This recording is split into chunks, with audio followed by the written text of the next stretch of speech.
Good afternoon po. So kami po ay Bachelor of Elementary Education po, mga first year po. And ngayon po ay i-interviewin po namin if ano po yung mga naranasan and mga challenges niyo po sa pag-work sa abroad po. Bago po ako magsimula ng mga question, pwede ko po bang malaman yung pangalan niyo po? Ako po si Vanessa Quirino Agustin from Puyo, Palawan. Ah, 38 years old. Thank you po. Pwede ko rin po bang mamalaman kung ilang taon na po kayo na nagtatrabaho po sa ibang bansa? Bali, going 5 years na po ako this year. 5 years. May ano rin po ba kayo? Kunyari po may day off po ba kayo? Ganun. Wala akong day off dito, pero kapag ka weekend lagi kaming out of town ng amo ko, kasama ko sila. Saka dito po kasi pag nasa bahay ka nag-work, you're not allowed to go somewhere kasi kailangan kasama mo yung amo mo palagi, kasi hindi dito mapaglabas yung mga babae na sila hindi pa dito kailangan kasama mo yung amo mo pag nasa bahay ka. Pero pag mga ibang work dito, pwede sila lumabas, pero pag sa bahay ka, wala po talaga. Bihira na.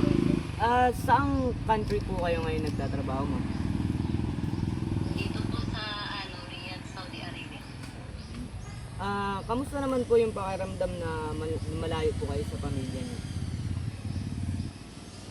Siyempre, nakakalungkot sobra kasi yung responsibility ko bilang isang nanay na dapat kasama ko yung mga anak ko, ginagay ko sila. Parang napapasa ko na lang sa iba, lalo na sa parents ko, sa mga kapatid ko, kasi malayo ako sa kanila. So, mahirap talaga. Paano nyo po inahandle yung pagkakamiss nyo sa bahay nyo po? May homesick po ba yung nararamdaman? Ganun. Para sa akin, hindi ko naman siya kaanong ramdam, which is nakukommunicate ko naman ng maayos ng mga anak ko. Saka dito po kasi meron akong alagang bata, kaya parang natutuwa din ako sa kanya na nababali yung attention ko sa kanya, instead na paligay ako mag-isip sa mga anak ko. Hindi naman po ganun kasi may alaga akong bata. Siguro maramdaman ko yung kung wala akong alagang bata, makumisip talaga ako. Anong culture po yung meron dyan na pinakanagulat po kayo? Dito kasi hindi ka pwedeng makipag-usap sa sa among lalaki na kahit dito kayo lang. Tapos bawal ka din dito lumabas na yung damit mo hindi siya formal. Bawal dito yung mga mag-crop-top ka, mag-fitted clothes ka, bawal dito. Kailangan kung magsusuot ka ng mga gano'n, nakaabaya ka, nakatakip yung katawan mo. Saka yung iba nga nakakatip pa pati mukha, pero ako allowed naman ako magsuot ng ibang damit kahit hindi ako nakaabaya, basta medyo maluwag lang siya. Yun talaga yung hindi pwede. Ano po, nahirapan po ba kayo mag-adjust sa panahon tsaka sa mga food po dyan? Alhamdulillah, hindi naman kasi yung mga amo ko kasi yung mga pagkain nila hindi totally mga pagkain dito, kasi yung amo ko nag-aral sa ibang country. So yung mga pagkain namin dito parang mga American food lang, which is katulad naman ng sa atin yan sa Pinas, ganun. Hindi kami kumakain masyado ng pagkain dito, which is nila parang sawa din sila. So ako hindi ko naman naramdam dahil ako malaya naman akong lutuin kung anong gusto ko. Kung gusto ko ng Filipino food, walang problema. Nakakapagluto ako kung ano lang yung gusto ko. Medyo swerte din ako dito sa pamamahay nila. Sa pagdating naman po sa pakikipag-usap sa kanila, siyempre po may iba silang mga language. Paano niyo po sila na communicate po? Yung mga amo ko kasi, mga katulad na ng nasabi ko, nag-aral sila sa ibang country, English speaking sila, which is marunong naman ako kahit paano mag-English, kaya hindi naging problem yung pag-communicate namin. Sa pagiging isang OFW po, ano po yung pinakamahirap na problem na naranasan niyo po? Dito kasi yung naging problema ko lang, yung halimbawa hindi ka, parang hindi, pero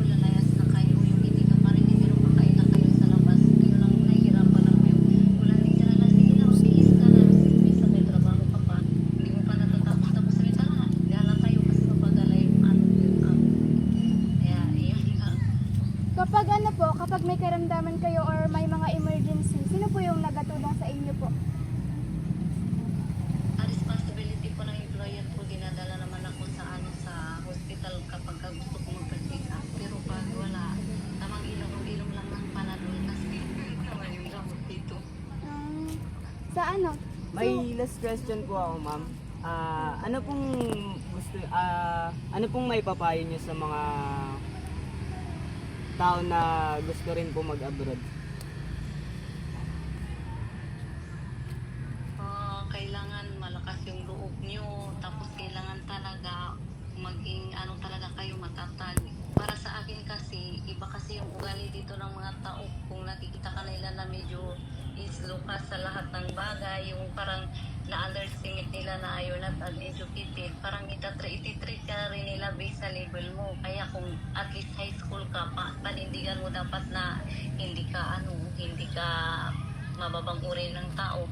Kasi sila, nagdi-discriminate din sila, parang less din yung respeto nila, the more na alam nila na ay ito, lalo na pag hindi ka marunong mag-English, nasa utak nila, hindi ka nakapag-aral. Kaya dito, kahit medyo, dahil hindi rin sila marunong mag-English masyado kaya sabayan mo na, mag-English ka kahit hindi naman perfect para hindi ka apihin, kasi para sa kanila, once na marunong ka mag-English, ibig sabihin, nakapag-aral ka or matalino ka, ganun yung pagkaunawa nila, kaya yun, ganun. So ano po, sa pag-abroad nyo po, ano po yung pinaka-importanting natutunan nyo po dyan? Ang natutunan ko dito, the more you love your work, the more na mamahalin ka din nila, which is the more na mahal mo yung trabaho mo, makakaipon ka naman, or kumbaga yung mga responsibility mo, may mga dapat kang bayarin, magagawa mo naman yun dahil na mahal mo yung trabaho mo. Kasi pag napunta ka dito na parang hindi mo naman gusto, may stress ka lang, hindi ka nababagay dito. Kaya kung mag-abroad ka, dapat isipin mo talaga kung ano yung priorities mo sa buhay.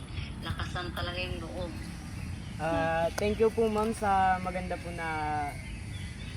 So, yung interview po natin tapos na po. Marami po kaming natutunan po sa mga sinabi niyo. Kaya thank you po kasi pumayag po kayo magpa-interview sa amin. And Thank you God bless po. po.